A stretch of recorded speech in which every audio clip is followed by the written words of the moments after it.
ആത്മാവ് നിങ്ങളിൽ വസിക്കുന്നു.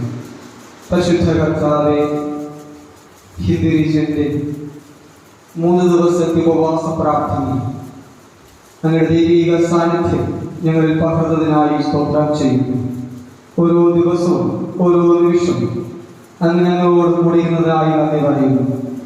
ഈ അവസാന സെക്ഷനിൽ ദൈവിക സാന്നിധ്യവും കൃപയും പകരുമാറാകണമേ. നാം ചിന്തിച്ചതും നാം മനസ്സിലാക്കിയതുമായ ഈ ആത്യന്തിക ശക്തി ഞങ്ങളുടെ ജീവിതത്തിൽ പ്രവർത്തിക്കുവാൻ, ഞങ്ങളുടെ ജീവിതത്തിൽ അനുദിനം വസിക്കുവാൻ സഹായിക്കുന്ന കൃപയ്ക്കായി സ്തോത്രം ചെയ്യുന്നു. ഞങ്ങൾ ഏവരെയും അവരുടെ കൈകൾ സമർപ്പിച്ച് പ്രാർത്ഥിക്കട്ടെ. അവരുടെ കൃപ കൊണ്ട് നിറയ്ക്കണമേ. യേശുവിൻ നാമത്തിൽ തന്നെ ആമേൻ. എല്ലാവർക്കും ഇരിക്കാം. ദൈവനാമം വാഴ്ത്തപ്പെടുമാറാകട്ടെ. എൻ്റെ ഗുരുസ്ഥാനീയനായിരിക്കുന്ന ഏറ്റവും ബഹുമാനമുള്ള ജോസഫ് അച്ഛൻ, അതോടൊപ്പം തന്നെ വന്യ ശ്രേഷ്ഠ അച്ഛന്മാരെ, സഹോദരങ്ങളെ, കുടുംബാംഗങ്ങളിൽ എല്ലാവർക്കും വീണ്ടും വരുന്നവനായ യേശു ക്രിസ്തുവിന്റെ നാമത്തിൽ കൂടി എന്റെ സ്നേഹവന്ദനത്തെ അറിയിച്ചുകൊള്ളട്ടെ. നാം കഴിഞ്ഞ ദിനങ്ങളിൽ ദൈവത്തിന്റെ ഈ ആത്യന്തിക ശക്തിയെ കുറിച്ച് മനസ്സിലാക്കുകയും പ്രാഗൽഭ്യമേറിയ വ്യക്തികളിൽ നിന്ന് വചനങ്ങൾ മനസ്സിലാക്കുകയും നമ്മൾ ചെയ്തുവല്ലോ.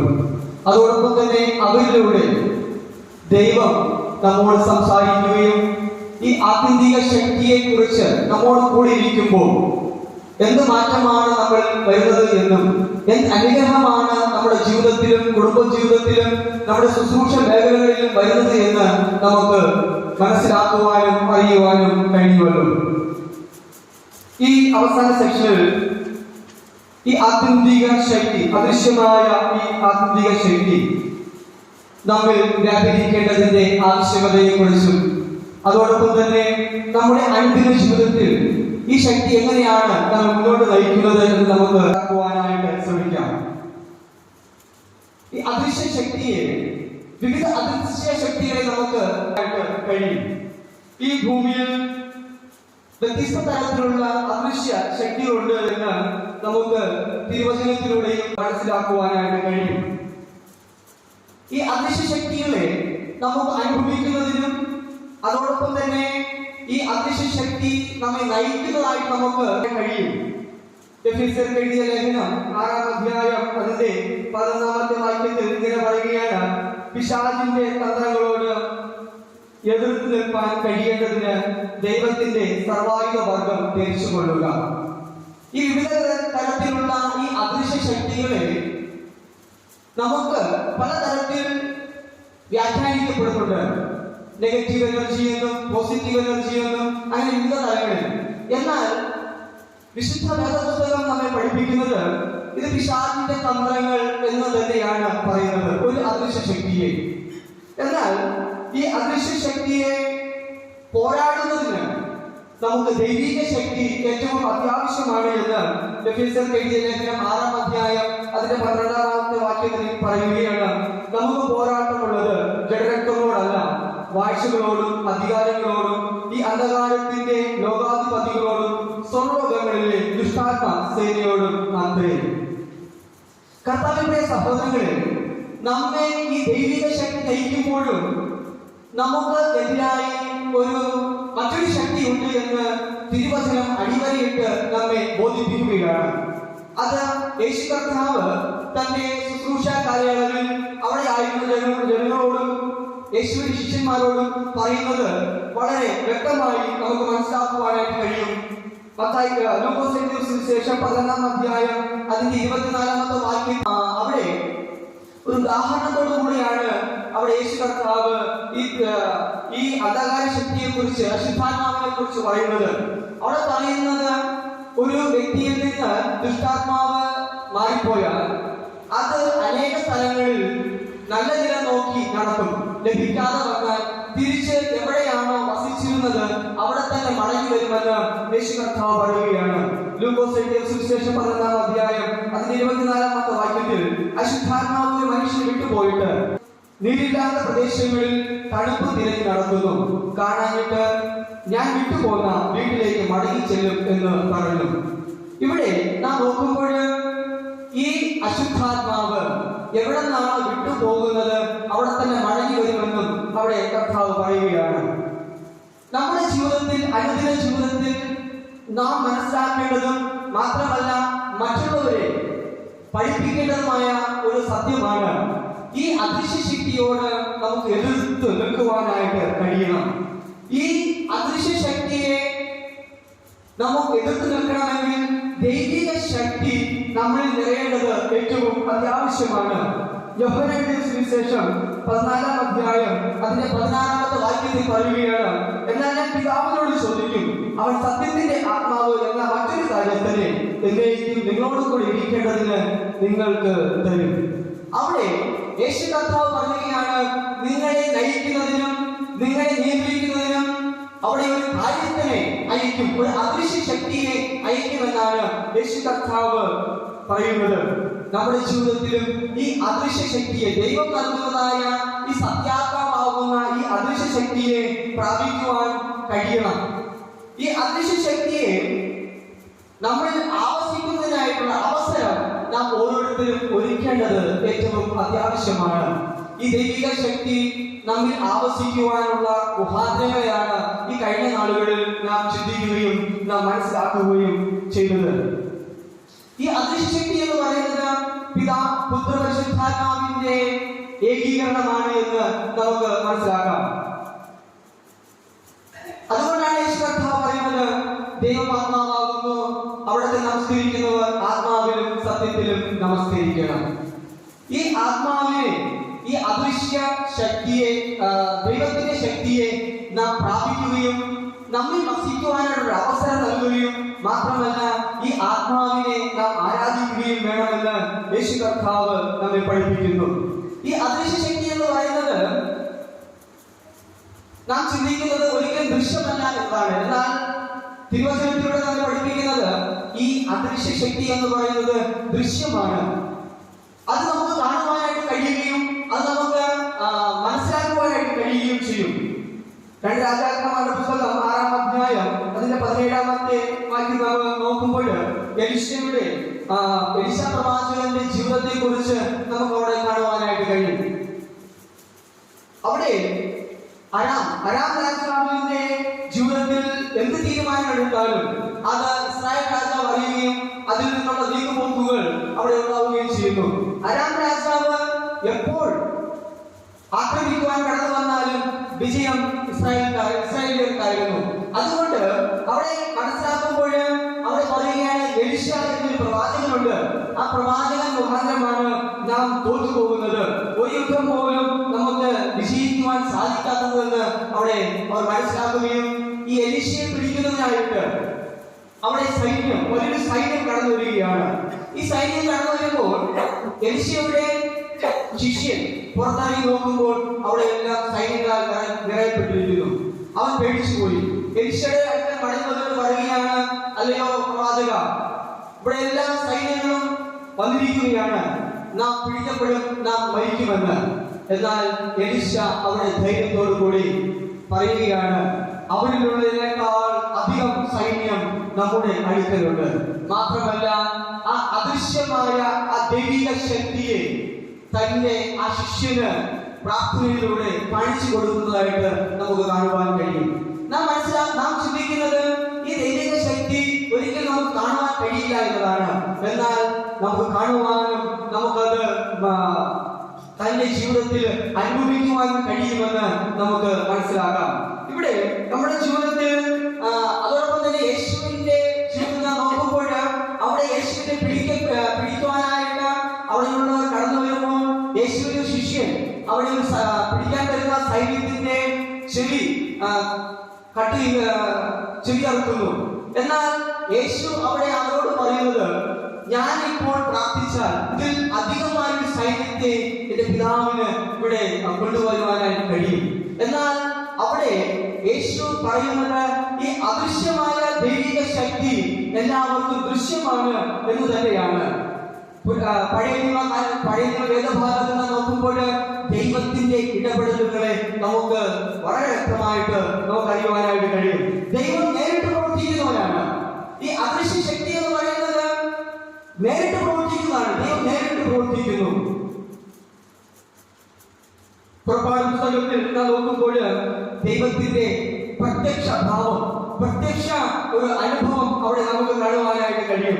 പഴയ നിയമത്തിൽ ആത്മാവിനെ കുറിച്ച് പലയിടങ്ങളിൽ പ്രതിപാദിക്കുന്നുവെങ്കിലും, ദൂതന്മാരെ കുറിച്ച് പലയിടങ്ങളിൽ പ്രതിപാദിക്കുന്നുവെങ്കിലും, ദൈവം നേരിട്ടാണ് എല്ലായിടങ്ങളിലും പ്രവർത്തിക്കുന്നത് എന്ന് നമുക്ക് മനസ്സിലാക്കുവാൻ കഴിയും.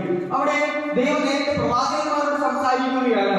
ഇസ്രായേലിലെ ന്യായാധിപതികളെ ഉയർപ്പിച്ചതിന് ശേഷം അവരോട് സംസാരിക്കുകയാണ്, രാജാക്കന്മാരോട് സംസാരിക്കുകയാണ്, വിവിധ വ്യക്തികളോട് ദൈവം നേരിട്ട് സംസാരിക്കുന്നത് നമുക്ക് കാണുവാനായിട്ട് കഴിയും. അതോടൊപ്പം തന്നെ പുറപ്പാട് പുസ്തകം 14-ാം അധ്യായം 14-ാമത്തെ വാക്യത്തിൽ ഇസ്രായേലിന്റെ പിന്നാലെ വരുന്ന മിസ്രൈമിനെ നമുക്ക് അവിടെ കാണുവാനായിട്ട് കഴിയും. അവിടെ പറയുന്നത്, ഇന്ന് നിങ്ങൾ കണ്ടിട്ടുള്ള മിസ്രൈമിനെ ഇനി ഒരു നാളും കാണുകയില്ല, യഹോവ നിങ്ങൾക്ക് വേണ്ടി യുദ്ധം ചെയ്യും. അവിടെ ഇസ്രായേൽ ജനത്തിന് വേണ്ടി നേരിട്ട് യുദ്ധം ചെയ്യുന്ന ഒരു ദൈവത്തെ നമുക്ക് കാണുവാൻ കഴിയും. അത് തന്നെയാണ് ദൈവിക ആത്യന്തിക ശക്തി എന്ന് നമുക്ക് മനസ്സിലാക്കുവാനായിട്ട് കഴിയും. അതോടൊപ്പം തന്നെ പല പ്രവർത്തനങ്ങളിലൂടെ ദൈവത്തിന്റെ നേരിട്ടുള്ള ശക്തിയും നമുക്ക് അവിടെ കാണുവാനായിട്ട് കഴിയും. പുറപ്പാട് പുസ്തകം 13-ാം അധ്യായത്തിൽ നാം നോക്കുമ്പോൾ ദൈവജനത്തിന്റെ മുമ്പും പിമ്പും ഇറങ്ങി നടക്കുന്ന ഒരു ദൈവത്തെ നമുക്ക് അവിടെ കാണുവാനായിട്ട് കഴിയും. പുറപ്പാട് പുസ്തകം 13-ാം അധ്യായം അതിന്റെ 21-ാമത്തെ വാക്യത്തിൽ അവർ പകലും രാവും യാത്ര ചെയ്യുവാൻ തക്കവണ്ണം അവർക്ക് വഴി കാണിക്കേണ്ടതിന് പകൽ മേഘസ്തംഭത്തിനും അവർക്ക് വെളിച്ചം കൊടുക്കേണ്ടതിന് രാത്രി അഗ്നിസ്തംഭത്തിനും യഹോവ അവർക്ക് മുമ്പായി പോയിക്കൊണ്ടിരുന്നു. കർത്താവിൻ പ്രിയ സഹോദരങ്ങളെ, ദൈവത്തിന്റെ ഈ ആത്യന്തിക ശക്തി പഴയ നിയമത്തിൽ നോക്കുമ്പോൾ നേരിട്ട് ഇറങ്ങി അവിടെ പ്രവർത്തിക്കുന്നത് നമുക്ക് കാണുവാനായിട്ട് കഴിയും. ദൈവജനത്തോടൊപ്പം നടക്കുന്ന ഒരു ദൈവം. ആദാമിന്റെയും ഹവ്വയുടെയും ജീവിതത്തിൽ ദൈവം നേരിട്ട് അവിടെ ഇറങ്ങി. അവർ പാപം ചെയ്തപ്പോഴും വ്യത്യസ്ത തലങ്ങളിലൂടെ ദൈവം ഈ ജനങ്ങളോടൊപ്പം നടക്കുന്നത് നമുക്ക് കാണുവാനായിട്ട് കഴിയും. കാരണം കർത്താവിന് ഈ ദൈവജനത്തെ, ഈ ജനത്തെ വിട്ടുള്ള ഒരു ജീവിതമോ അല്ലെങ്കിൽ ഈ ജനത്തെ പിന്മാറി അല്ലെങ്കിൽ ദൂരസ്ഥരായിരിക്കുവാൻ ദൈവം ആഗ്രഹിക്കുന്നില്ല. അവിടെ ഇസ്രായേൽ ജനങ്ങൾ മരുഭൂമിയിലൂടെ യാത്ര ചെയ്യുമ്പോൾ സീനായി പർവ്വതത്തിൽ തീയായി ഇറങ്ങി വന്ന് ദൈവം നേരിട്ട് അവിടെ ഇറങ്ങി വരികയാണ്. പുറപ്പാട് പുസ്തകം 19-ാം അധ്യായം അതിന്റെ 18-ാമത്തെ വാക്യത്തിൽ യഹോവ തീയിൽ സീനായി പർവ്വതത്തിൽ ഇറങ്ങുകയാൽ അത് മുഴുവനും പുക കൊണ്ട് ഓടി. കർത്താവിൻ പ്രിയ സഹോദരങ്ങളെ, ദൈവത്തിന്റെ പ്രത്യക്ഷ ഭാവം, ദൈവത്തിന്റെ പ്രത്യക്ഷ ശക്തി നേരിട്ട് ദൈവജനത്തോടൊപ്പം ഉണ്ടായിരുന്നു. ഈ ദൈവജനം എവിടെ കടന്നു ചെന്നാലും അവരോടൊപ്പം യാത്ര ചെയ്യുവാൻ, ദൈവത്തിന്റെ ശക്തി പകരുവാൻ ദൈവം ആഗ്രഹിച്ചു. ആയതുകൊണ്ടാണ് കാലാകാലങ്ങളിൽ ജനങ്ങളോട് സംസാരിക്കുവാൻ, ജനങ്ങളോടൊപ്പം നടക്കുവാൻ പ്രവാചകന്മാരെ ഉയർത്തെഴുന്നേൽപ്പിക്കുകയും ആ പ്രവാചകന്മാരിലൂടെ ദൈവം നേരിട്ട് സംസാരിക്കുകയും അവരോടൊപ്പം ദൈവം നടക്കുകയും ഉണ്ടായി എന്ന് നമുക്ക് കാണുവാനായിട്ട് കഴിയും. യെശയ്യാ പ്രവാചകൻ ദൈവത്തിന്റെ ആ വലിയൊരു മഹത്വമായ ശക്തിയെ ദർശിക്കുകയാണ്. ഉസിയ രാജാവ് മരിക്കുന്ന ആ ആണ്ടിൽ തന്നെ അവിടെ യെശയ്യാവ് ദർശനം കാണുകയാണ്. യെശയ്യാവ് പ്രവാചകന്റെ പുസ്തകം 6-ാം അധ്യായം അതിന്റെ 1-ാമത്തെ വാക്യത്തിൽ ഉസിയ രാജാവ് മരിച്ചുകൊണ്ട് കർത്താവ് ഉയർന്ന പൊങ്ങിയുമുള്ള സിംഹാസനത്തിൽ ഇരിക്കുന്നത് ഞാൻ കണ്ടു. അവിടെ പ്രവാചകനിലൂടെ ദൈവം നേരിട്ട് പ്രവർത്തിക്കുന്നത് നമുക്ക് കാണുവാനായിട്ട് കഴിയും. കർത്താവിന്റെ പ്രിയ സഹോദരങ്ങളെ, ദൈവജനം പാപം ചെയ്തുവെങ്കിലും ദൈവം അവരെ വിട്ട് മാറുവാൻ ദൈവം ആഗ്രഹിക്കുന്നില്ല. ദൈവം നൽകുന്നതായ ഈ ശക്തി അവർക്ക് പ്രകടമാവുന്നതിനും അതിലൂടെ അവരുടെ ജീവിതം മുന്നോട്ട് പോകുവാനും നമ്മുടെ ദൈവം ആഗ്രഹിച്ചു. അതുകൊണ്ട് തന്നെയാണ് ഈ ദൈവിക ശക്തിയിലൂടെ ഈ ജനത്തെ ദൈവം നയിച്ചുകൊണ്ട് ഇരുന്നത്. ഈ ദൈവിക ശക്തി നമ്മൾ എപ്പോഴും വ്യാപരിക്കപ്പെടണം. നാം കഴിഞ്ഞ നാളുകളിൽ നാം ചിന്തിച്ചത് പല പ്രശ്നങ്ങളുടെ മധ്യേയും ഈ ദൈവിക ശക്തി നമ്മെ നയിക്കുന്നതായിട്ടാണ്. ഈ ദൈവിക ശക്തി നമ്മെ നയിക്കുന്നതായി തീരണം. പഴയ നിയമ വേദഭാഗത്തിൽ ഈ ദൈവിക ശക്തി എപ്പോഴും ജനങ്ങളോടൊപ്പം നിന്നതായിട്ട് നമുക്ക് കാണുവാനായിട്ട് കഴിയുകയില്ല. ദൈവം ചില സമയങ്ങളിൽ ഇറങ്ങി വരികയും അവരോട് സംസാരിക്കുകയും ചെയ്യുന്നതായിട്ട് നമുക്ക് കാണുവാൻ കഴിയും. എന്നാൽ ഏത് സമയവും അവരോടൊപ്പം വരുന്നതായിട്ട് പഴയ നിയമ വേദഭാഗത്തിൽ നമുക്ക് കാണുവാൻ കഴിയുന്നില്ല. എന്നാൽ പുതിയ നിയമ വേദഭാഗത്തിൽ നമുക്ക് കാണുവാനായിട്ട് കഴിയുന്നത് ദൈവം ഏത് സമയവും ദൈവ ജനത്തോടൊപ്പമായിരുന്നു, കൂടെ ഇരുന്ന് വഴി നടത്തുന്നതായി നമുക്ക് കാണുവാനായിട്ട് കഴിയും. മലാക്കി പ്രവചനത്തിന് ശേഷം 400 വർഷം ദൈവം ജനങ്ങളോട് സംസാരിച്ചതായിട്ടില്ല. ഇരുണ്ട യുഗമെന്നാണ് ദൈവശാസ്ത്രജ്ഞന്മാർ ആ ഒരു സമയത്തെ പറയുന്നത്. അതിനുശേഷം യേശുവിലൂടെ പരിശുദ്ധാത്മാവിന്റെ ശക്തി നമുക്ക് പകരുകയും ഈ ആത്മാവിനാൽ നമ്മെ നിരന്തരം അനുദിനം നയിച്ചുകൊണ്ടേ ഇരിക്കുകയും ചെയ്യുകയാണ്. ഈ യേശുവിന്റെ ഈ പരിശുദ്ധാത്മാവ് നമ്മിൽ ആവസിക്കണം. നമ്മിൽ ആവസിച്ചാൽ മാത്രമേ നമ്മുടെ ജീവിതത്തിൽ ഈ ദൈവത്തിന്റെ അദൃശ്യമായ ശക്തി നമ്മെ നയിക്കുകയുള്ളൂ. ഇവിടെ തിരുവചനങ്ങളിൽ പറയുന്നത് ഈ ശക്തി നമ്മോടൊപ്പമായിരിക്കുവാൻ ആഗ്രഹിക്കുകയാണ്. ഈ ദൈവിക ശക്തി നമ്മോടൊപ്പമായിരിക്കുവാൻ ദൈവം ആഗ്രഹിക്കുന്നു. അതിനുള്ള അവസരം ഒരുക്കേണ്ടത് നാം ഓരോരുത്തരുമാണ്. യോഹന്നാന്റെ സുവിശേഷം 6-ാം അധ്യായം അതിന്റെ 56-ാമത്തെ വാക്യത്തിൽ ഇങ്ങനെ പറയുകയാണ്: എന്റെ മാംസം തിന്നുകയും എന്റെ രക്തം കുടിക്കുകയും ചെയ്യുന്നവൻ എന്നിലും ഞാൻ അവനിലും വസിക്കും. കർത്താവിൽ പ്രിയ സഹോദരങ്ങളെ, തിരുവത്താഴത്തിലൂടെ ദൈവിക സാന്നിധ്യം നമ്മെ അനുദിനം വസിക്കുകയും അനുദിനം നമ്മോട് സംവാദിക്കുകയും ചെയ്യുന്നു എന്ന് നമുക്ക് മനസ്സിലാക്കുവാനായിട്ട് കഴിയും.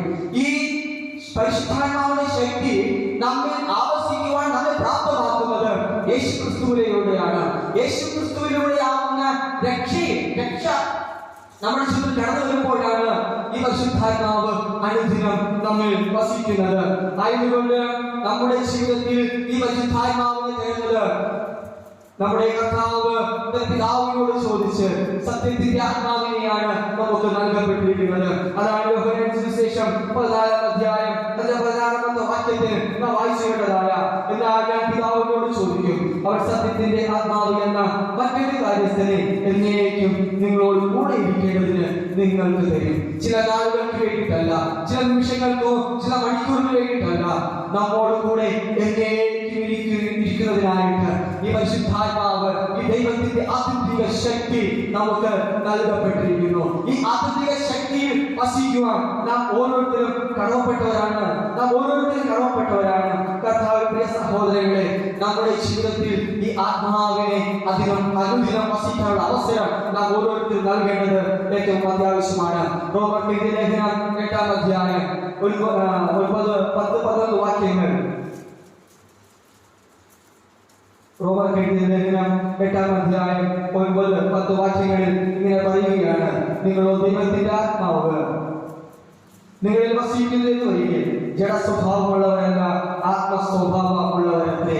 ഈ ആത്മാവിന്റെ ശക്തി അനുദിനം നമ്മിൽ വസിക്കണമെങ്കിൽ നമ്മുടെ ജീവിതത്തിൽ ജഡസ്വഭാവം നമ്മിൽ നിന്ന് മാറ്റപ്പെടണം. ഈ ജഡസ്വഭാവം മാറ്റപ്പെടുമ്പോൾ നമ്മുടെ ജീവിതത്തിൽ ആത്മാവിന്റെ സ്വഭാവം ഉള്ളവരായി മാറും. മാത്രമല്ല, നാം മനസ്സിലാക്കേണ്ടത് ക്രിസ്തുവിന്റെ ആത്മാവില്ലാത്തവൻ അവനുള്ളവനല്ല.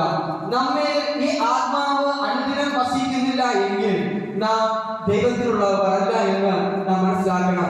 യേശു ക്രിസ്തുവിന്റെ ആത്മാവ് വസിക്കുന്നുവെങ്കിൽ നാം ദൈവത്തിലുള്ളവരല്ലേ.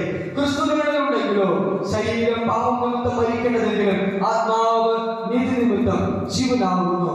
യേശുവിനെ മരിച്ചെന്ന് ഉയർപ്പിച്ചവന്റെ ആത്മാവ് നിങ്ങളിൽ വസിക്കുന്നുവെങ്കിൽ ക്രിസ്തു യേശുവിനെ മരണത്തിൽ നിന്ന് ഉയർപ്പിച്ചവൻ നിങ്ങളിൽ വസിക്കുന്ന തന്റെ ആത്മാവിനെ കൊണ്ട് നിങ്ങളുടെ മധ്യ ശരീരങ്ങളെ ജീവിപ്പിക്കും. കർത്താവിൽ പ്രിയ സഹോദരങ്ങളെ, ഈ ദൈവത്തിന്റെ ആത്മിക ശക്തി നമ്മിൽ അനുദിനം വസിക്കുന്നുവെങ്കിൽ, അനുദിനം നമ്മുടെ ജീവിതത്തിലുണ്ട് എങ്കിൽ നാം മരണത്തിൽ നിന്ന് മാറ്റപ്പെടും. മരണം നമ്മിലില്ല, രണ്ടാം മരണം നമ്മിലില്ല എന്ന് തിരുവചനം നമ്മെ ഓർപ്പിക്കുന്നു. നാം അനുദിനം ജീവനുള്ള ആത്മാവായി മാറുമെന്ന് തിരുവചനം നമ്മെ പഠിപ്പിക്കുകയാണ്. അനുദിനം ഈ ആത്മാവ് നമ്മിൽ വസിക്കണം. ഈ ആത്മാവിനാൽ നാം നടത്തപ്പെടണം. ഈ ആത്മാവിനാൽ നമ്മുടെ ജീവിതത്തിൽ അനുദിനം നമ്മൾ സമ്പാദിച്ചുകൊണ്ടേയിരിക്കണം. മാത്രമല്ല ഈ ദൈവരാജ്യം എന്ന് പറയുന്നത് റോമർക്കെഴുതിയ ലേഖനം 14-ാം അധ്യായം അതിന്റെ 17-ാമത്തെ വാക്യത്തിൽ ഇങ്ങനെ പറയുകയാണ്: ദൈവരാജ്യം ഭക്ഷണവും പാനീയവുമല്ല, നീതിയും സമാധാനവും പരിശുദ്ധാത്മാവിൽ സന്തോഷവും അത്രേ. ഈ പരിശുദ്ധാത്മാവ് നമ്മൾ വർദ്ധിക്കുന്നുവെങ്കിൽ നമ്മുടെ ജീവിതങ്ങൾ സന്തോഷമുള്ളതായി തീരും. നമ്മുടെ ജീവിതത്തിൽ നാം അനുഭവിച്ചിട്ടില്ലാത്ത ഒരു സന്തോഷം നമ്മുടെ ജീവിതത്തിൽ അനുഭവിക്കുവാനായിട്ട് കഴിയുമെന്ന് തിരുവചനം നമ്മെ പഠിപ്പിക്കുന്നു. മാത്രമല്ല ഈ ദൈവിക ശക്തിയുടെ ദൈവിക മന്ദിരമായി നാം ഓരോരുത്തരും അനുദിനം മാറ്റപ്പെടണം. നമ്മുടെ ശരീരം എന്ന് പറയുന്നത് ദൈവത്തിന്റെ മന്ദിരമാണ്. ഈ ആത്മീയ ശക്തി, ദൈവിക ആത്മീയ ശക്തി നമ്മുടെ ജീവിതത്തിൽ അനുദിനം വസിക്കണം. അത് നമ്മുടെ ജീവിതത്തെ ദൈവത്തിന്റെ മന്ദിരമാക്കി മാറ്റപ്പെടണം. 1 കൊരിന്ത്യർ എഴുതിയ ലേഖനം 6-ാം അധ്യായം അതിന്റെ 19-ഉം 20-ഉം വാക്യം ഒരാൾക്ക് വായിക്കാം. ദൈവത്തിന്റെ ദാനമായി നിങ്ങളിലിരിക്കുന്ന പരിശുദ്ധാത്മാവിന്റെ മന്ദിരമാകുന്നു നിങ്ങളുടെ ശരീരം. മുന്നോട്ട്. എന്നും നിങ്ങളെ വിലയ്ക്ക് വാങ്ങിയിരിക്കയാൽ നിങ്ങൾ താന്താങ്ങൾക്കുള്ളവരല്ല എന്നും അറിയുന്നില്ലയോ? നമ്മളിവിടെ നോക്കുമ്പോൾ ദൈവത്തിന്റെ ദാനമായി നിങ്ങളിരിക്കുന്ന പരിശുദ്ധാത്മാവിന്റെ മന്ദിരമാകുന്നു. നാം പരിശുദ്ധാത്മാവിന്റെ മന്ദിരമാകുന്നു. മാത്രമല്ല ഈ ശരീരം ദൈവം വിലയ്ക്ക് വാങ്ങി, തന്റെ ജീവൻ നൽകി വിലയ്ക്ക് വാങ്ങുകയും ഈ ശരീരത്തിൽ ദൈവത്തിന്റെ ആത്യന്തിക ശക്തിയെ നിറച്ചിരിക്കുന്നു. ഈ ആത്യന്തിക ശക്തി നമ്മെ നിറച്ചിരിക്കുന്നത് കൊണ്ട് ഇത് ദൈവത്തിന്റെ മന്ദിരമാകുന്നു എന്ന് നാം മനസ്സിലാക്കുകയും അത് നമ്മുടെ ജീവിതത്തിൽ അനുദിനം നമ്മുടെ ഓർമ്മിക്കുകയും ചെയ്യേണ്ടത് ഏറ്റവും അത്യാവശ്യമാണ്. നമ്മുടെ ജീവിതം ദൈവത്തിന്റെ മന്ദിരമാക്കി മാറ്റപ്പെടണം. കർത്താവിൽ പ്രിയ സഹോദരങ്ങളെ, ഈ 3 ദിവസം നമ്മുടെ ജീവിതത്തിൽ അനേക നന്മകൾ, അനേക ദൈവിക മർമ്മങ്ങളെ നമുക്ക് കാണുവാനായിട്ട് കഴിയും.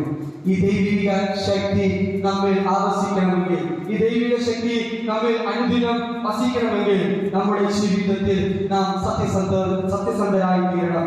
യോഹന്നാന്റെ സുവിശേഷം 14-ാം അധ്യായം അതിന്റെ 17-ാമത്തെ വാക്യത്തിൽ നാം നോക്കുമ്പോൾ നമ്മുടെ കർത്താവ് സത്യസന്ധനായ ഒരു കർത്താവാകുന്നു. ആ ഒരു കർത്താവിന്റെ ജീവിതത്തിൽ കർത്താവ് നമുക്ക് നൽകിയിരിക്കുന്നതായ ഒരു സത്യം നമ്മുടെ ജീവിതത്തിൽ ഉണ്ടായിരിക്കും. ഒരാൾക്ക് പഠിക്കാം. യോഹന്നാന്റെ സുവിശേഷം 14-ാം അധ്യായം അതിന്റെ 17-ാമത്തെ വാക്യം. ലോകം അവനെ കാണുകയോ അറിയുകയോ ചെയ്യായികയാൽ അത് അവനെ ലഭിക്കാൻ കഴിയുകയില്ല. നിങ്ങളോ അവൻ നിങ്ങളോട് കൂടെ വസിക്കുകയും നിങ്ങളിൽ ഇരിക്കുകയും ചെയ്യുന്നത് കൊണ്ട് അവനെ അറിയുന്നു. നമ്മൾ നോക്കുമ്പോൾ നമ്മുടെ ജീവിതത്തിൽ നാം സത്യത്തിന്റെ ആത്മാവ് നമ്മളിൽ ആവസിക്കുന്നുവെങ്കിൽ നാം സത്യസന്ധരായിരിക്കുമെന്ന് തിരുവചനം നമ്മെ പഠിപ്പിക്കുകയാണ്. യേശുവിന്റെ ആത്മാവ്, ഈ പരിശുദ്ധാത്മാവ് നമ്മുടെ ജീവിതത്തിലുണ്ടെങ്കിൽ നാം സത്യസന്ധരായിരിക്കും. അതോടൊപ്പം തന്നെ നമ്മുടെ ജീവിതത്തിൽ മറ്റുള്ളവർക്ക് മാതൃകയായ ഒരു ജീവിതം നമ്മുടെ ജീവിതത്തിൽ ഉണ്ടാകണം. രണ്ടാമതായിട്ട് ഈ പരിശുദ്ധാത്മാവിന്റെ ഈ ശക്തി നമ്മുടെ ജീവിതത്തിൽ ആവസിക്കുമ്പോൾ നമ്മൾ നീതിയുള്ളവരായി തീരണം, നീതി പ്രവർത്തിക്കുന്നവരായിരിക്കണം. മത്തായി സുവിശേഷം 12-ാം അധ്യായം അതിന്റെ 37-ാമത്തെ വാക്യത്തിൽ ഇങ്ങനെ പറയുകയാണ്: നിന്റെ വാക്കുകളാൽ നീതീകരിക്കപ്പെടുകയും നിന്റെ വാക്കുകളാൽ കുറ്റം വിധിക്കപ്പെടുകയും ചെയ്യും. നമ്മുടെ നീതിയുള്ള വാക്കുകൾ, നമ്മുടെ നീതിയുള്ള പ്രവൃത്തികളാൽ തന്നെ നമ്മൾ വിധിക്കുന്ന ഒരു കർത്താവ്, ആ ഒരു ശക്തിയാണ് നമ്മുടെ ജീവിതത്തിലുള്ളത് എന്ന് നാം മനസ്സിലാക്കേണ്ടത് ഏറ്റവും അത്യാവശ്യമാണ്. ഇവിടെ നാം നീതിയുള്ള ജീവിതം, നമ്മുടെ ജീവിതത്തിൽ നീതി, മറ്റുള്ളവർക്ക് മുന്നിൽ നീതി പ്രവർത്തിക്കണമെന്ന് ഇവിടെ നമ്മെ ഓർപ്പിക്കുകയാണ്. റോമർക്ക് എഴുതിയ ലേഖനം 12-ാം അധ്യായം അതിന്റെ 13-ാമത്തെ വാക്യത്തിൽ പറയുകയാണ്: ന്യായപ്രമാണം ആചരിക്കുന്നവർ നീതീകരിക്കപ്പെടുമെന്നാണ്.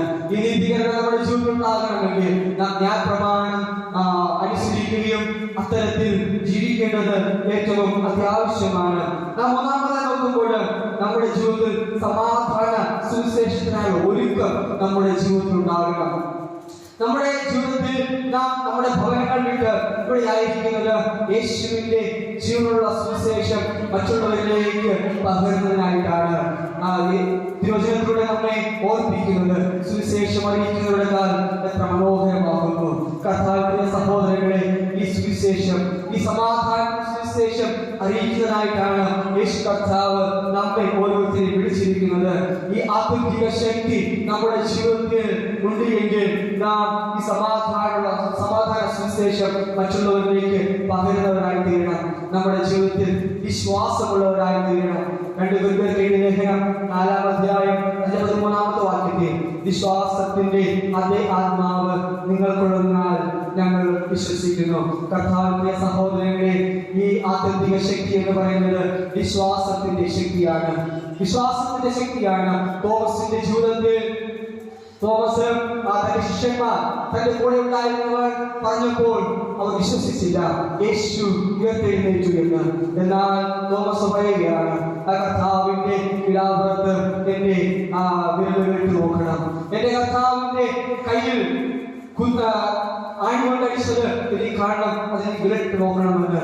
കർത്താവിന്റെ സഹോദരങ്ങളെ, യേശുവിനെ അവിടെ കാണാതെ വിശ്വസിക്കില്ല എന്ന് ശപഥമെടുക്കുന്ന തോമസിനെ നമുക്ക് അവിടെ കാണുവാൻ കഴിയും.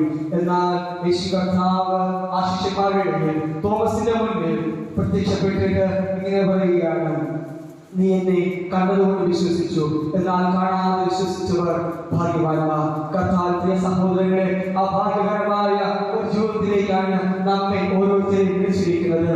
കാരണം കാണാതെ വിശ്വസിക്കുന്നവൻ ഭാഗ്യവാൻ. വിശ്വാസം എന്നതോ ആശിക്കുന്നതിനോടൊപ്പം കാണാത്ത കാര്യത്തിന്റെ നിശ്ചയമാകുന്നു. നമ്മൾ കാണാത്ത അനേക കാര്യങ്ങളെ കുറിച്ചുള്ള ഒരു വിശ്വാസമാണ് നമ്മെ അനുദിനം ഈ ആത്യന്തിക ശക്തി നമ്മെ മുന്നോട്ട് നയിക്കുന്നത്. നാം കാണാത്ത ദൈവരാജ്യത്തെ കുറിച്ചുള്ള വിശ്വാസം, നാം കാണാത്ത രക്ഷയെ കുറിച്ചുള്ള വിശ്വാസം, നാം കാണാത്ത യേശുവിനെ കുറിച്ചുള്ള വിശ്വാസം നമ്മുടെ ജീവിതത്തിൽ അത് ഭാഗ്യമായി എണ്ണപ്പെടുന്നതിന് യാതൊരു വിധമായ സംശയം വേണ്ട. ഈ വിശ്വാസത്തിലൂടെ ദൈവിക ആത്യന്തിക ശക്തി നമ്മിൽ നിറയുവാൻ ഇടയായിത്തീരും. ഈ ആത്യന്തിക ശക്തി നമ്മളിൽ ആവശ്യിക്കുമ്പോൾ നാം രക്ഷയിലേക്ക് കടന്നു വരുമെന്ന് നാം മനസ്സിലാക്കേണ്ടത് ഏറ്റവും അത്യാവശ്യമാണ്. ഈ ദൈവിക ശക്തി നമ്മിൽ ആവശ്യിക്കണമെങ്കിൽ അനുദിനം ദൈവവചനത്തിൽ നാം വളരേണ്ടത് ഏറ്റവും അത്യാവശ്യമാണ്.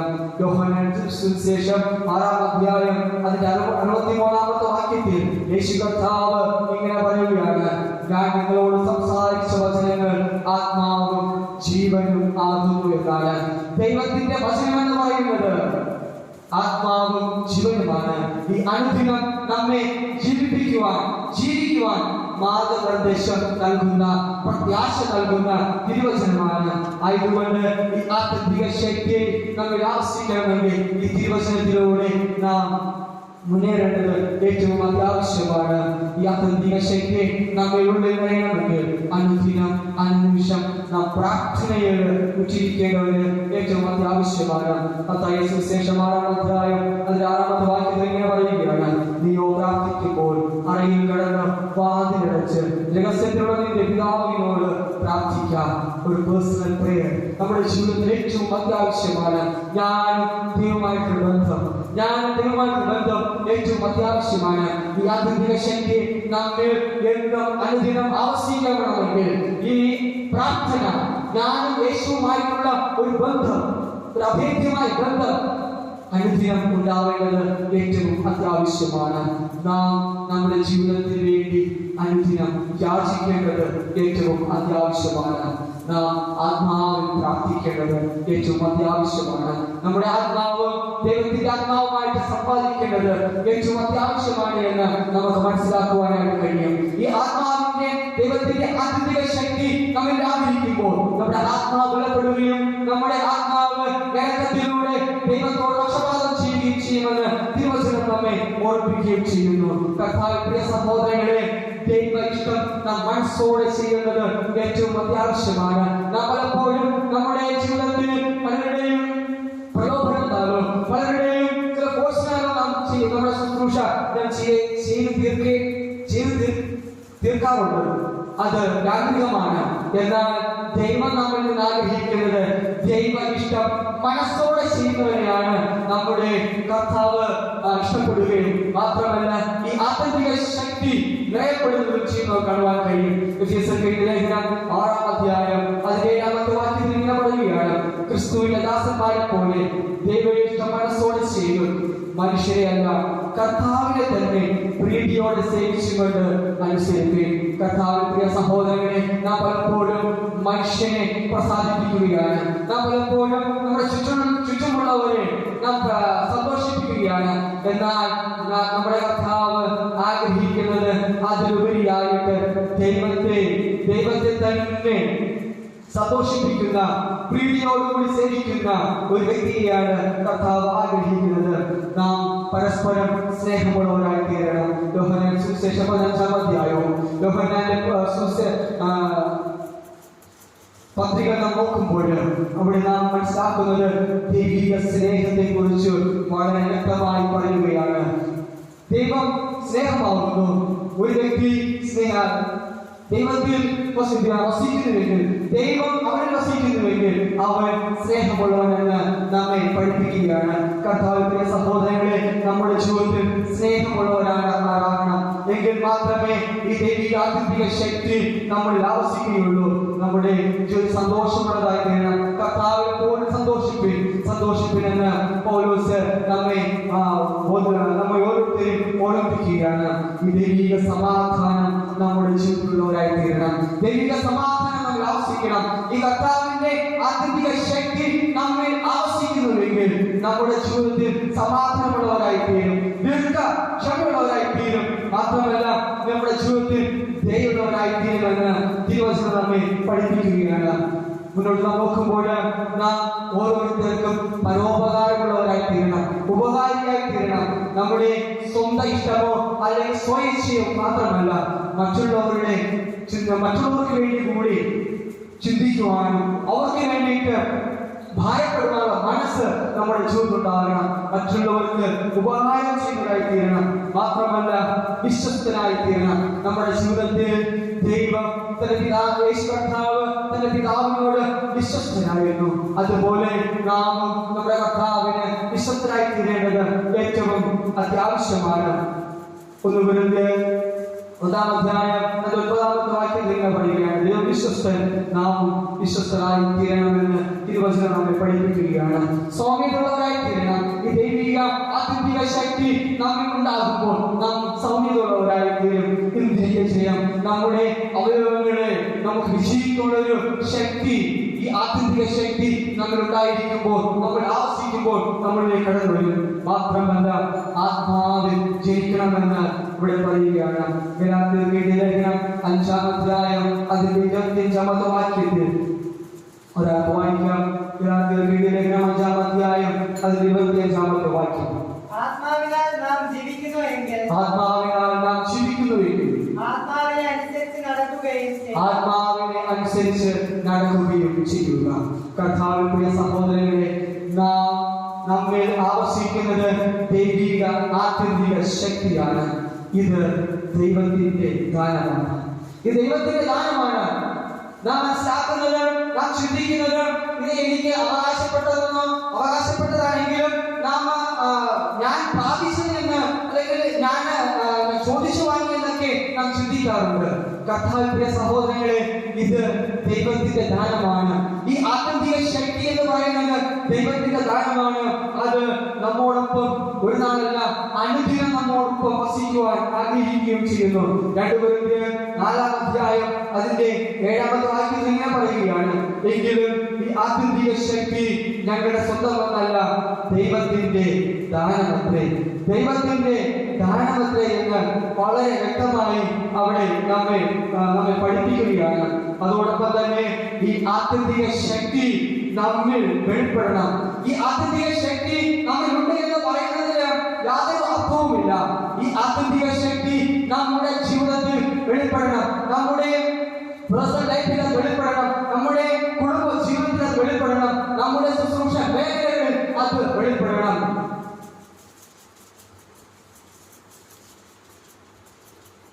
2 കൊരിന്ത്യർ 4-ാം അധ്യായം 10-ാമത്തെ വാക്യം ഒരാൾക്ക് വായിക്കാം. യേശുവിന്റെ ജീവൻ ഞങ്ങളുടെ ശരീരത്തിൽ വെളിപ്പെടേണ്ടതിന് യേശുവിന്റെ മരണം ശരീരത്തിൽ എപ്പോഴും വഹിക്കുന്നു. യേശുവിന്റെ ജീവൻ ഞങ്ങളുടെ ശരീരത്തിൽ വെളിപ്പെടേണ്ടതിന് യേശുവിന്റെ മരണം ശരീരത്തിൽ എപ്പോഴും വഹിക്കുന്നു. കർത്താവിന്റെ സഹോദരങ്ങളെ, യേശുവിന്റെ മരണം എന്ന് പറയുന്നത് കഷ്ടതയാണ്. ഈ ആത്യന്തിക ശക്തി നമ്മെ നിറയുമ്പോൾ നാം വിചാരിക്കുന്നത് നാം സമാധാനത്തോടുകൂടി അല്ലെങ്കിൽ നമ്മുടെ ജീവിതത്തിൽ ഒരു കഷ്ടതകളും വരത്തില്ല എന്നാണ് ചിന്തിക്കുന്നത്. എന്നാൽ തിരുവചനം നമ്മെ പഠിപ്പിക്കുന്നത് ഈ ആത്യന്തിക ശക്തി നമ്മെ ആവസിക്കുമ്പോൾ നമ്മുടെ ജീവിതത്തിൽ യേശുവിന്റെ മരണം നാം വഹിക്കുന്നവരായി തീരണമെന്നാണ് പറയുന്നത്. ഇവിടെ പറയുന്നത് യേശുവിന്റെ ജീവൻ ഞങ്ങളുടെ ശരീരത്തിൽ വെളിപ്പെടേണ്ടതിന് യേശുവിന്റെ മരണം ശരീരത്തിൽ എപ്പോഴും വഹിക്കുന്നു. ഈ കഷ്ടതയിലൂടെ, ഈ ബുദ്ധിമുട്ടിലൂടെ ദൈവത്തിന്റെ ശക്തിയെ നാം മറ്റുള്ളവർക്ക് വെളിപ്പെടുത്തേണ്ടത് ഏറ്റവും അത്യാവശ്യമാണ് എന്ന് നമുക്ക് മനസ്സിലാക്കുവാനായിട്ട് കഴിയും. കർത്താവിന്റെ സഹോദരങ്ങളെ, നാം ഇന്ന് ഈ 3 ദിവസമായി ചിന്തിക്കുകയാണ്. അനേക നന്മകൾ, അനേക ശക്തിയെ, ഈ ശക്തി എങ്ങനെയാണ് നമ്മെ നയിക്കുന്നത് എന്ന് നാം തിരുവചനത്തിലൂടെ നാം പഠിച്ചു.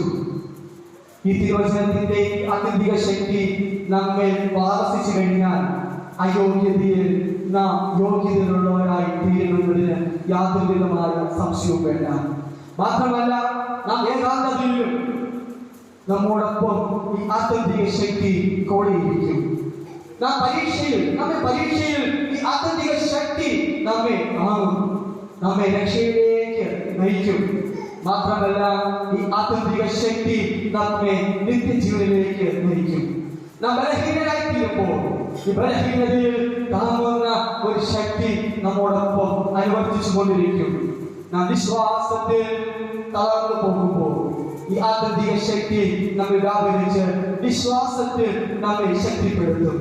മാത്രമല്ല, അനുദിനം ഈ ആത്യന്തിക ശക്തി നമ്മെ കരുതുക തന്നെ ചെയ്യും. പലവിധമായ ആകുല ചിന്തകളിൽ നാം കടന്നു ചെല്ലുമ്പോൾ നാളെ എന്തായിത്തീരും, അടുത്ത നിമിഷം എന്തായിത്തീരുമെന്ന് നാം ചിന്തിക്കുമ്പോൾ ഈ ആത്യന്തിക ശക്തി ഈ ആകുലതകളെ മാറ്റി നിങ്ങൾക്ക് സമാധാനം നൽകുന്നതായിത്തീരും. കർത്താവിന്റെ സഹോദരങ്ങളെ, ഈ കഷ്ടതയിൽ ആശ്വാസം പകരുന്നതാണ് ഈ ആത്യന്തിക ശക്തി. ഈ ആത്യന്തിക ശക്തി അദൃശ്യമായി നമ്മെ വ്യാപരിക്കുന്നതാണ്. ഈ ആത്യന്തിക ശക്തി നമ്മെ അദൃശ്യമായി വ്യാപരിക്കുന്നതാണ് എന്ന് നമുക്ക് കാണുവാനായിട്ട് കഴിയും. ആയതുകൊണ്ട് ഈ ആത്യന്തിക ശക്തി നമ്മെ വ്യാപരിച്ചു കഴിഞ്ഞാൽ നാം നമുക്കുള്ളവരല്ല, നാം ദൈവത്തിലുള്ളവരെന്ന് നാം മനസ്സിലാക്കേണ്ടത് ഏറ്റവും അത്യാവശ്യമാണ്. 2 കൊരിന്ത്യർ 4-ാം അധ്യായം അതിന്റെ 16-ാമത്തെ വാക്യത്തിൽ ഇങ്ങനെ പറയുകയാണ്: അതുകൊണ്ട് ഞങ്ങൾ അധൈര്യപ്പെടാതെ ഞങ്ങളുടെ പുറമെയുള്ള മനുഷ്യൻ ക്ഷയിച്ചു പോകുന്നുവെങ്കിലും ഞങ്ങളുടെ അകലെയുള്ളവർ നാൾക്കുനാൾ പുതുക്കം പ്രാപിക്കുന്നു. തൊഴിലേക്കുള്ള ഞങ്ങളുടെ ലഘുവായ കഷ്ടം അത്യന്തം അനവധിയായ തേജസ് നിത്യഫലം ഞങ്ങൾക്ക് കിട്ടുവാൻ ഹേതുവാകുന്നു. കാണുന്നതിനെയല്ല കാണാത്തതിനെയത്രേ ഞങ്ങൾ നോക്കിക്കൊണ്ടിരിക്കുന്നത്.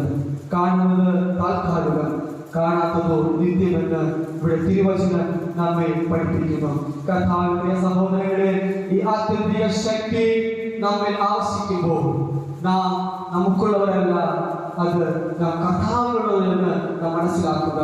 ഈ 3 ദിവസത്തെ ഉപവാസ പ്രാർത്ഥന, ഈ ഒരു തിരിച്ചറിവ് നമ്മുടെ ജീവിതത്തിലുണ്ടായാൽ തീർച്ചയായും അത് അനുഗ്രഹപ്രദമായി തീരുമെന്നതിന് യാതൊരു വിധമായ സംശയവും വേണ്ട. ഈ ആത്യന്തിക ശക്തി നമ്മിൽ ആവസിക്കുമ്പോൾ കർത്താവിന്റെ സഹോദരങ്ങളെ, നാം നമുക്കുള്ളവരല്ല, നമ്മുടെ കർത്താവിനുള്ളവരത്രേ. ഈ തിരുവചനത്താൽ ദൈവമേ അനുഗ്രഹിക്കുമാറാകട്ടെ. ആമേൻ. ഇരിക്കുമ്പോൾ തന്നെ കണ്ടടയ്ക്കാൻ പ്രാർത്ഥിക്കാം. പരിശുദ്ധ പിതാവേ, മൺപാത്രങ്ങളാകുന്ന നമ്മുടെ ജീവിതത്തിൽ അങ്ങയുടെ ആത്മാവിന്റെ പകർന്നതിനായി സ്തോത്രം. ഈ 3 ദിവസമായി നാം ചിന്തിച്ചതായ ഓരോ കാര്യങ്ങളും കർത്താവെ അങ്ങ് ഞങ്ങളോട് സംസാരിച്ചതിനായി സ്തോത്രം. കർത്താവെ, അങ്ങയുടെ ആത്മാവിനോട് സംസാരിച്ചതിനായി നന്ദി പറയുന്നു. കർത്താവെ, എന്റെ ശുശ്രൂഷ മേഖലകളിലൂടെ അങ്ങ് സംസാരിച്ചതിന് നന്ദി പറയുന്നു. കർത്താവ്, പ്രിയ സഹോദരങ്ങളെ, പലപ്പോഴും നമ്മുടെ ജീവിതത്തിൽ പലവിധമായ പ്രതിസന്ധികൾ കടന്നു വന്നു. നാം വീണു പോകുമെന്ന് കരുതി നമ്മെ തകർക്കുവാൻ, നമ്മെ തളർത്തുവാൻ പലരും ചിന്തിച്ചു.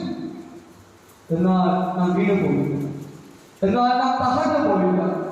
കാരണം ഈ ദൈവത്തിന്റെ ആത്യന്തിക ശക്തി നമ്മിൽ നിറഞ്ഞതിനാണ്, നമ്മോടൊപ്പം ആയതുകൊണ്ടാണ് പലപ്പോഴും അത് നാം തിരിച്ചറിയുവാൻ കഴിയുക. കർത്താവേ, ഈ ആത്മാവിനെ തിരിച്ചറിയും, ഈ ശക്തിയെ ഞങ്ങൾ തിരിച്ചറിയും. അനുദിനം ഇനിയും ശക്തിയോടും ഇനിയും ശക്തി പ്രാപിച്ചുകൊണ്ട് മുന്നോട്ട് പോകുവാൻ അങ്ങ് ഞങ്ങളെ ഓരോരുത്തരെയും സഹായിക്കുവാനാകണം. അങ്ങനെ ശുശ്രൂഷ മേഖലകളിൽ അങ്ങേക്ക് വേണ്ടി അനേക കാര്യങ്ങളെ നമ്മളിലൂടെ പ്രവർത്തിക്കുവാനാകണം. കർത്താവേ, ഞങ്ങൾക്കുള്ളവർ അങ്ങേക്കുള്ളവർ യേശുവിൻ നാമത്തിൽ തന്നെ ആമേൻ.